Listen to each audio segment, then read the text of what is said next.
ರಾಜ್ಯದಲ್ಲಿ ಧರ್ಮಗಳ ಮಧ್ಯೆ ಕೋಮುಗಲಭೆ ನಡೀತಾ ಇದೆ. ಒಂದು ರೀತಿಯಲ್ಲಿ ನೀವು ಗಮನಿಸಿರ್ತೀರ, ಮದ್ದೂರಿನಲ್ಲಿ ಧಾರ್ಮಿಕ ವಿಚಾರವಾಗಿ ಗಲಾಟೆ ನಡೀತಾ ಇದೆ. ಆದರೆ ಇಲ್ಲೊಬ್ಬ ಶಾಸಕ, ನಾನು ಶಾಸಕ ಆಗಿದ್ದು ಮುಸ್ಲಿಂ ಸಮುದಾಯದವರಿಂದ, ಮುಸ್ಲಿಂ ಜನರಿಂದ, ಹಾಗಾಗಿ ಮುಂದಿನ ಜನ್ಮದಲ್ಲಿ ನಾನೇನನ್ನು ಹುಟ್ಟೋದಾದರೆ, ಮನುಷ್ಯ ಜನ್ಮ ಇದ್ದರೆ ನಾನು ಮುಸ್ಲಿಂ ಆಗೇ ಹುಟ್ಟಬೇಕು ಅಂತ ಹೇಳಿಕೆಯನ್ನು ಕೊಟ್ಟಿರುವಂಥದ್ದು.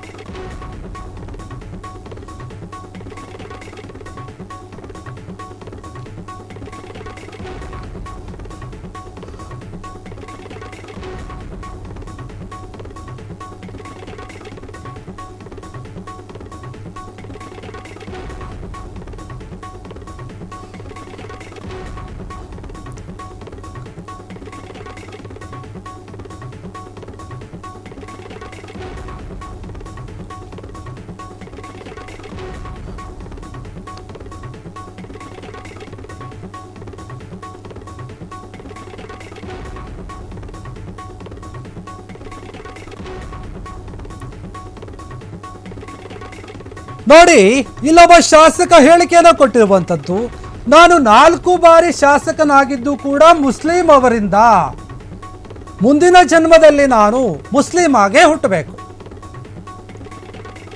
ಹೀಗಂತ ಭದ್ರಾವತಿ ಕಾಂಗ್ರೆಸ್ ಶಾಸಕ BK ಸಂಗಮೇಶ್ ಸ್ಫೋಟಕ ಹೇಳಿಕೆಯನ್ನು ಕೊಟ್ಟಿರುವಂಥದ್ದು.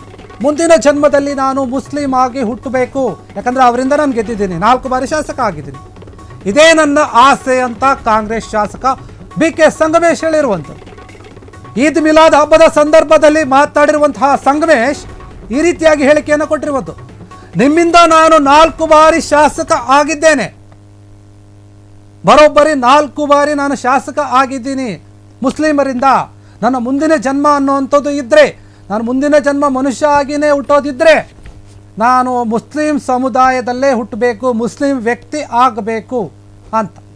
ಇದು ಯಾವ ಅರ್ಥದಲ್ಲಿ ಅವ್ರು ಹೇಳಿದ್ರೋ ಗೊತ್ತಿಲ್ಲ, ಆದರೆ ನಾನು ಮುಸ್ಲಿಂ ಆಗಿ ಹುಟ್ಟಬೇಕು, ಇದೇ ನನ್ನ ಆಸೆ ಅಂತ ಕಾಂಗ್ರೆಸ್ ಶಾಸಕ ಆಗಿರುವಂತಹ BK ಸಂಗಮೇಶ್ ಅವರು ಹೇಳ್ತಾ ಇರುವಂತಹ. ಈದ್ ಮಿಲಾದ್ ಹಬ್ಬ ಏನಿತ್ತು, ಮುಸ್ಲಿಮರ ಒಂದು ದೊಡ್ಡ ಹಬ್ಬ, ಆ ಹಬ್ಬದಲ್ಲಿ ಭಾಗಿಯಾಗಿದ್ರು, ಆ ಸಂದರ್ಭದಲ್ಲಿ ಮಾತನಾಡಿದ್ದಾರೆ ಇವರು. ನಿಮ್ಮಿಂದ ನಾನು 4 ಬಾರಿ ಶಾಸಕ ಆಗಿದ್ದೇನೆ ಅಂತ ಈ ರೀತಿಯಾಗಿ ಹೇಳಿಕೆಯನ್ನು ಕೊಟ್ಟಿರುವಂಥದ್ದು. ಅವ್ರು ಹೇಳಿದ್ದಾರೆ, ಏನು ಹೇಳಿದ್ದಾರೆ, ಹೇಳಿಕೆಗಳನ್ನು ಕೊಟ್ಟಿದ್ದಾರೆ, ಕೇಳೋಣ.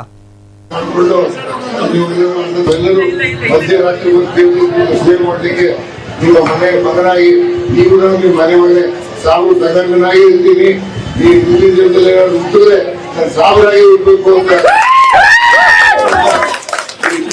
ಈ ಕಾರ್ಯಕ್ರಮಕ್ಕೆ ಕರೆಸಿ ಬಹಳ ಪ್ರೀತಿ ಅಂತ ನನ್ನ ಪ್ರೀತಿಯ ಮುಟ್ಟುವನ್ನು ಮಾಡಿಕೊಂಡು ನೀವೆಲ್ಲರೂ ಮಧ್ಯರಾತ್ರಿ ಸೇವೆ ಮಾಡಲಿಕ್ಕೆ ನಿಮ್ಮ ಮನೆ ಮಗನಾಗಿ ನೀವು ನಿಮ್ಮ ಮನೆ ಮನೆ ಸಾವು ತಗಂಗನಾಗಿ ಇರ್ತೀನಿ.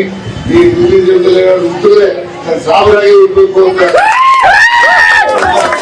ಈ ಕಾರ್ಯಕ್ರಮಕ್ಕೆ ಕರೆಸಿ ಬಹಳ ಪ್ರೀತಿ ಅಂತ ನನ್ನ ಪ್ರೀತಿಯ ಮುಟ್ಟುವನ್ನು ಮಾಡಿಕೊಂಡು ನೀವೆಲ್ಲರೂ ಮಧ್ಯರಾತ್ರಿ ಸೇವೆ.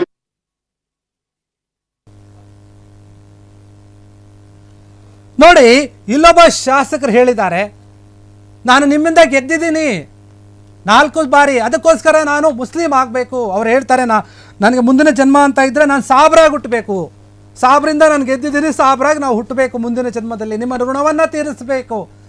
ನೀವು ನನಗೆ ಏನು ಮಾಡಿದ್ದೀರಿ, ಒಂದು ಸ್ಥಾನವನ್ನು ಕೊಟ್ಟಿದ್ದೀರಿ, ಆ ಋಣವನ್ನು ತೀರಿಸಲಿಕ್ಕೆ ನಾನು ಮುಂದಿನ ಜನ್ಮದಲ್ಲಿ ನಿಮ್ಮ ಸಮುದಾಯದಲ್ಲಿ ಹುಟ್ಟಬೇಕು, ಮುಸ್ಲಿಂ ಸಮುದಾಯದಲ್ಲಿ ಹುಟ್ಟಬೇಕಂತ ಕೇಳ್ಕೋತೀನಿ ಅಂತ ಹೇಳಿರುವಂಥದ್ದು. ಅದಕ್ಕೆ ಜನ ಅಲ್ಲಿ ಕೇಕೆ ಆಗ್ತಾ ಇದ್ರು, ನೀವು ಗಮನಿಸಿದ್ರೆ ಇಷ್ಟೊತ್ತು.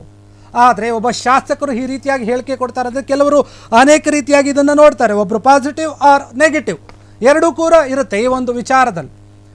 ಅವರ ಅರ್ಥ ಒಳ್ಳೆಯದೇ ಆಗಿರ್ಬೋದು ಅಥವಾ ಬೇರೆ ಏನೇ ಇರಬಹುದು. ಆದರೆ ನೀವು ನನ್ನನ್ನು 4 ಬಾರಿ ಶಾಸಕನನ್ನಾಗಿ ಮಾಡಿದ್ದೀರಿ, ಅದಕ್ಕೋಸ್ಕರ ನಾನು ಮುಸ್ಲಿಂ ಆಗಬೇಕು, ಮುಸ್ಲಿಂ ಆಗಿ ಹುಟ್ಟಬೇಕು, ನನ್ನ ಪುತ್ರ ಗಣೇಶನ ಮೇಲೂ ಕೂಡ ನಿಮ್ಮ ಆಶೀರ್ವಾದ ಇರಲಿ. ಅಂದರೆ ಅವರ ಮಾತಿನ ಅರ್ಥ, ನಾನು ಹೋದ್ಮೇಲೆ ನನ್ನ ಮಗ ಏನಾದರೂ ರಾಜಕೀಯ ಜೀವನಕ್ಕೆ ಬರ್ತಾನೆ ಅಂತಂದರೆ ಅವರಿಗೂ ಕೂಡ ನೀವು ಈ ರೀತಿಯಾಗಿ ಆಶೀರ್ವಾದ ಮಾಡಿ ಗೆಲ್ಲಿಸಿ ಅನ್ನೋ ರೀತಿಯಲ್ಲಿ ಹೇಳಿರುವಂಥದ್ದು.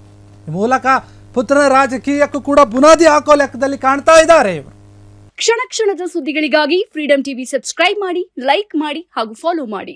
ಹೊಸ ಸುದ್ದಿಗಳ ನೋಟಿಫಿಕೇಶನ್ಗಾಗಿ ಬೆಲ್ ಐಕಾನ್ ಮೇಲೆ ಕ್ಲಿಕ್ ಮಾಡಿ.